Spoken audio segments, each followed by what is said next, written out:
The sky burned red. The colony of Arlen 3 had always been quiet. Far from the core worlds, it was peaceful. Fields of blue crops stretched to the horizon, and children played under triple suns. No one thought war would ever come here. Not until the sky turned red. Liam stood on the edge of the southern ridge, watching the glow in the clouds. It wasn't sunset. It was fire. Massive rising flames from the direction of the main city. Moments later, the ground trembled under his feet. A deep rumble came from the north. Then the distant sound of people screaming. His comm buzzed.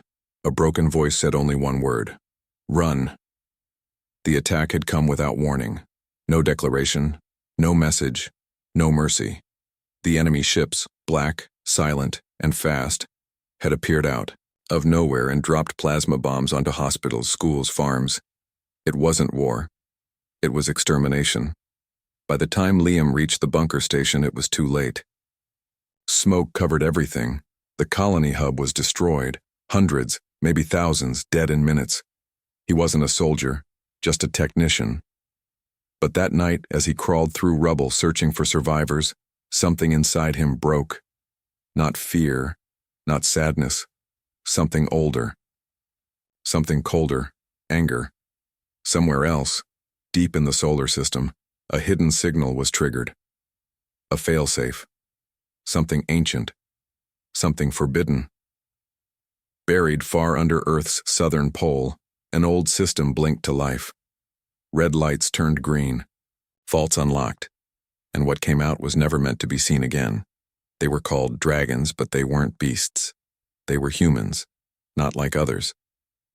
Genetically engineered during the Great Wars centuries ago, they had been sealed away. After peace returned, too dangerous, too powerful, too hard to control. But they were still loyal, and they had one rule. If Earth's children were ever attacked without cause, they would rise. One of them opened his eyes now, deep in the Arctic vault. His breath steamed the cold air. His muscles moved like slow steel. He whispered only two words: "We're awake." Far above the clouds, enemy ships celebrated their success. They didn't know what they had just unleashed. The dragons were coming, and this time, they weren't going to show mercy. The Cold Ones rise high above Earth. The command ship of the enemy fleet hovered in orbit, scanning for signs of resistance. They had bombed 6 human colonies in 2 days. No military fleets had responded. No threats were broadcast. To them, this was a victory. Inside the ship, Commander Vark stood before the main screen, his black armor reflecting the light from burning colonies. His voice was calm. "The humans are weak. They will surrender soon." But down below, inside the Arctic vault, something had changed. 10 figures stood now in the cold chamber. All of them human, but not normal. They were tall, with pale skin, eyes like glowing coals, and movements sharp and controlled.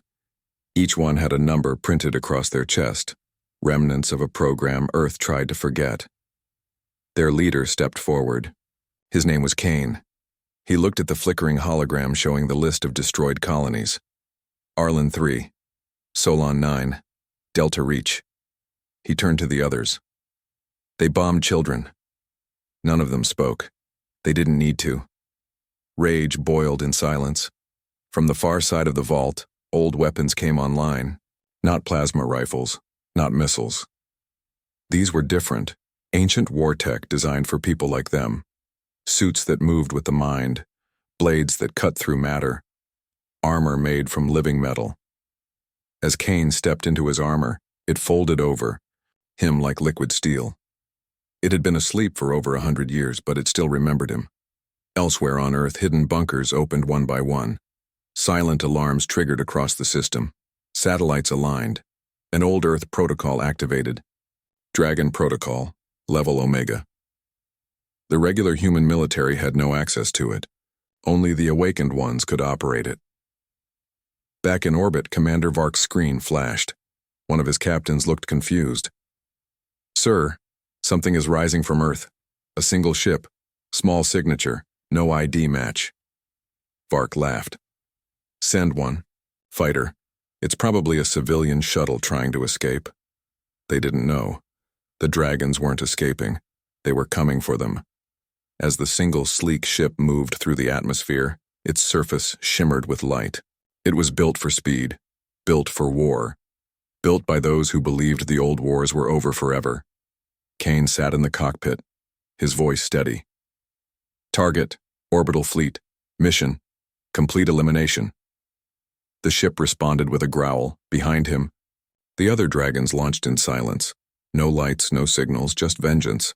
This was no rescue mission. This was retribution. The first strike. The enemy fleet still hovered confidently above Earth, unaware that their countdown had already begun. Their sensors saw the incoming human ship but didn't raise alarms. It was small, solo, weak, or so they believed. Commander Vark sipped from a metal flask and turned to his officer. Destroy it. Make it a message. 5 fighters launched from the nearest cruiser, speeding toward the strange, fast-approaching craft. Inside the human ship, Kane didn't blink. His fingers rested lightly on the interface. There were no buttons, no controls, only thought. Thuro, ship responded instantly. In a flash of motion too fast for the enemy to track, the human vessel flipped upward, dove between the fighters, and unleashed a shockwave that tore 2 of them apart without even firing a visible weapon. The other 3 tried to scatter. One vanished in an arc of blue flame. The second collided with a wall of energy it couldn't see. The last tried to run, but Kane simply whispered, "Too slow." A beam of white fire sliced through space, leaving nothing behind. On the command ship, silence fell. Vark stood slowly. "What was that?" His tactical officer's voice shook. "It's not in our database. It moves faster than our targeting systems. And sir, it wasn't alone. Dozens of new signals appeared. More ships, all different shapes, all without ID, all heading straight toward the fleet." The dragons had arrived. Each vessel was piloted by one of them. They did not speak on comms. They did not answer hails. They moved with precision and fury, targeting key systems, power cores, bridge decks, engine rooms. Vark screamed, "Deploy all forces! Every gun, every drone, kill them!" Too late. One of the dragon ships crashed through a destroyer, slicing through its center and emerging without a scratch. Another dropped a payload that caused the enemy's shields to reverse, turning inward, cooking the crew alive. These weren't weapons designed by scientists. These were tools of judgment, crafted by those who had seen what war truly was. Kane's ship reached the main battleship. He docked without resistance, walked through fire-scorched corridors. His armor absorbed plasma rounds like dust. Enemy soldiers screamed. Some begged. He said nothing. His blade hummed once, and then silence returned. He found the command deck. Vark tried to fire, tried to flee. Kane lifted him with one hand. "You bombed civilians," Kane said, voice cold. "They were just colonies," Vark gasped. "You're monsters." "No," Kane said. "We were asleep. You chose to wake us." He dropped Vark's body with a dull thud. Behind him, the dragons tore through the fleet, methodical and unrelenting. Ships exploded. Escape pods were denied. No warnings were given. By the time the last cruiser fell, only one signal remained: the dragon leader's ship, calmly returning to Earth. Kane didn't look back. The sky was clear. For now. But the message was written in wreckage. Touch humanity, and the dragons will answer. What the galaxy saw, the battle was over in less than an hour. What was once a powerful fleet now floated in pieces above Earth, burning hulls, shattered engines, drifting silence. The enemy's command ship had been torn in half. No survivors, no black boxes, no evidence left, only devastation. But the galaxy was watching. News spread fast. Trade stations picked up the energy readings. Long-range probes captured parts of the battle. Civilian networks aired shaky videos showing strange, human ships moving like shadows across the stars. Each strike had been clean, direct, and final, and no one understood what they were seeing. The Galactic Council, sitting far in the central systems, held an emergency meeting. They destroyed the entire fleet? Yes, one ambassador answered. Without warning, without negotiation. They've never had this kind of technology. They've never needed it until now. A representative from the Tralin race stood. This must be a new weapon. We need to investigate Earth, demand answers. An elder voice replied, cold and quiet. No, we poked the old dragon, and it woke up. Many scoffed. Others looked, afraid. But fear was spreading. Humanity had always been strong but measured. Their colonies were peaceful, their leaders slow to anger, their ships outdated, predictable. This was something else. These new warriors, these dragons, had appeared from nowhere. Silent, deadly, and loyal only to their kind. Worse, they didn't claim territory. They didn't send messages. They didn't ask for surrender. They just eliminated the threat and disappeared. Across the stars, pirate groups canceled raids on human ships. Corporations halted expansion plans near human colonies. Border patrols shifted. Entire empires rechecked their maps and quietly moved away from Earth space. Because no one knew how many of these dragons existed, and no one wanted to be next. Back on Earth, Kane stood at the edge of a cliff, looking down at the quiet plains of Arlen 3. Rebuilt emergency shelters dotted the land. Survivors were beginning to return. The sky was peaceful again. One of the dragons approached from behind. They're afraid of us now, she said. They should be, Kane replied. The Cure, dragon looked up at the stars.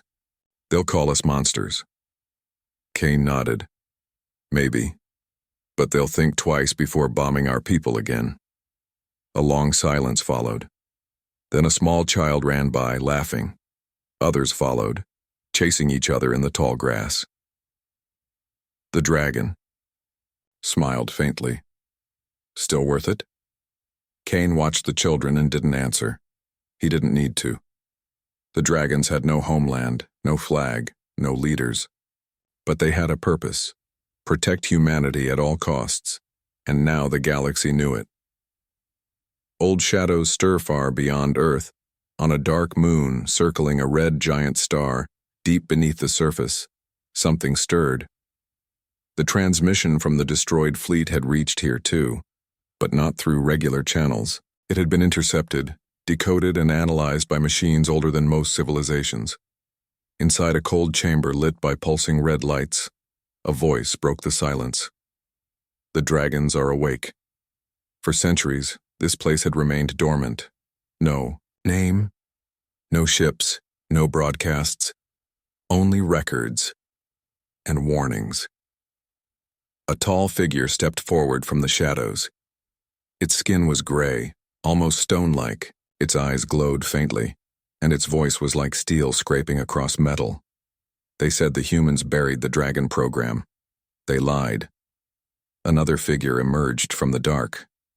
If they're active again, the balance will break. We swore that project would never return. The first one clenched its fist. Then we failed. The lights above them changed from red to white. Ancient files loaded into the system. Names, data, attack logs, all pointing to one conclusion. The dragons weren't just protectors. They were designed as a last resort to crush any force that threatened humanity, even if that force came from within. But someone had buried them long ago. Until now. Back on Earth, Kane and his team were gathering once more. They had begun moving silently between colonies, checking on survivors, restoring balance. Not as soldiers, as watchers. Wherever human blood had been spilled unjustly, they came quietly and left peace behind. But they all felt it. Something else was coming. Kane stood inside a hidden chamber beneath the New Geneva facility. A silent alarm had gone off. Not from outside Earth, but from deep within. It was an encrypted message from the early Dragon archives. Code: Project Shadow. Status: compromised. He read the old command lines. In case the dragons awaken, the others may awaken too. Kane tightened his fists. He had hoped they would never return. But war was never one-sided. Somewhere out there, the ones who helped create the dragons and later tried to destroy them were stirring again. And they remembered why the dragons were locked away. The Forgotten War begins again. Kane stood alone in the underground chamber, his armor still cold from the orbital strike mission. The message before him kept flashing. Project Shadow compromised warning. Enemy gene lines detected. He knew what it meant. Long ago, when Earth faced extinction from multiple alien empires, humanity had created two secret projects. Project Flame, which birthed the dragons, defenders, protectors, warriors bound by loyalty, and Project Shadow, their mirror, created in the dark with no rules, no limits, no conscience. While the dragons were guided by purpose, the shadows were built for domination, betrayal, infiltration, control. The dragons had been sealed away after victory, but the shadows had vanished before the war ended. Now something had awakened them. Far across the Orion line, a hidden human colony went silent. No distress call, no wreckage, just silence. Kane and his squad arrived 2 hours later. The settlement looked untouched. Buildings still stood, lights still glowed. But every human was gone. Not dead, gone, no struggle, no signs of retreat, no traces of bodies, just one thing left behind scratched into a wall in blood-like ink. The dragons were never the only ones. Kane's team stood around the message, weapons drawn. One of them, a younger dragon named Ellis, looked uneasy. I thought Project Shadow was shut down, wiped out during the last rebellion. Kane shook his head. We thought wrong. Suddenly, alarms echoed across their ship. Movement, unknown life signatures. Fast, shifting, strange. Shapes flickered on their scanners. Humanoid, but distorted. As if they were human. But something was wrong. Then, without sound or warning, one of the figures stepped through the wall. It didn't blast it, break it, or melt it. It passed through like mist. Its form shimmered, part flesh, part shadow. It smiled. I remember you, it said to Kane. We were made in the same fire. Kane didn't wait. His blade flew across the room, slicing straight through the creature. But it didn't scream. It laughed. As its body dissolved, it whispered, You're late, brother. We've already begun. Back aboard their ship, the dragons moved fast. Kane locked down the colony, issued a quarantine order, and sent a warning to Earth Command. The shadows had returned, and they weren't coming to destroy. They were coming to replace. The last protocol, Kane stood in the command deck of the dragon ship, staring at the stars. His team worked around him, scanning the region, sealing off nearby colonies, preparing for war. But this war would be unlike the last. The shadows weren't a race or an empire. They were a virus, built from human DNA, merged with stolen alien tech, enhanced with pure deception. Where dragons fought with strength and honor, the shadows used fear, mimicry, and manipulation. They didn't face enemies head-on, they became them. And now, after centuries of silence, they had re-emerged. The attack on human colonies wasn't just to provoke Earth. It was a signal, a distraction, to draw out the dragons. And it had worked. On the edge of the sector, 3 more colonies vanished. No explosions, no survivors, only silence and shadows. Ships sent to investigate never returned. One final message leaked across human networks. They look like us now. Panic began to spread. Citizens reported seeing neighbors act strange. Soldiers turned on their teams. AI systems failed to detect infiltration. Even Earth's own Central Command questioned who they could trust. Back at Dragon Base, Kane called a meeting of the remaining awakened. Only 13 dragons were left. The others had fallen, or worse, been replaced. Every rule we followed, Kane said, is now broken. Every wall we built, There inside. Ellis, still recovering from his last mission, asked quietly, "What do we do now?" Kane turned to the center of the chamber, placed his hand on a hidden panel, and spoke the words that hadn't been spoken in over 100 years. "Activate final protocol." The room dimmed. A deep rumble followed. From the depths of Earth, ancient servers spun to life. A secret layer of the Dragon program came online. Final protocol wasn't a weapon, it was a purge, designed to identify and destroy anything infected, by shadow code, even at the cost of entire cities. It was the last line of defense, and it had never been used. Until now. Above Earth, a storm of energy formed, spreading across orbit like a net. Thousands of hidden satellites activated. Code flowed like rivers. DNA signals were tracked across the system. The shadows felt it instantly. They began to move faster, desperate to finish what they started. But they were too late. One by one, compromised. Ships self-destructed. Infected zones were sealed by plasma walls. Imposters were exposed in front of their own fleets. Shapeshifters collapsing under identity scans. The galaxy watched again. Only this time, they saw something even worse than the dragons. They saw what the dragons were protecting them from. In the final battle, Kane stood in a ruined colony as the last of the shadows fell, face to face with the original shadow prototype, its skin crawling. With shifting forms, it asked one question before it died. "Why do you protect them?" "These humans?" Kane answered, sword raised. "Because we're still human. You're not." With one strike, it ended. The stars grew quiet again. Epilogue. The dragons vanished after the war. Some say they returned to sleep. Others believe they still walk among the colonies hidden in plain sight, watching. The galaxy, once bold and arrogant, now trembles at the name Earth. Because they finally understand you can attack Earth cities, you can bomb its colonies. But if you awaken the dragons, you awaken something the galaxy cannot survive. The protector, the weapon, the judgment, humanity's final line.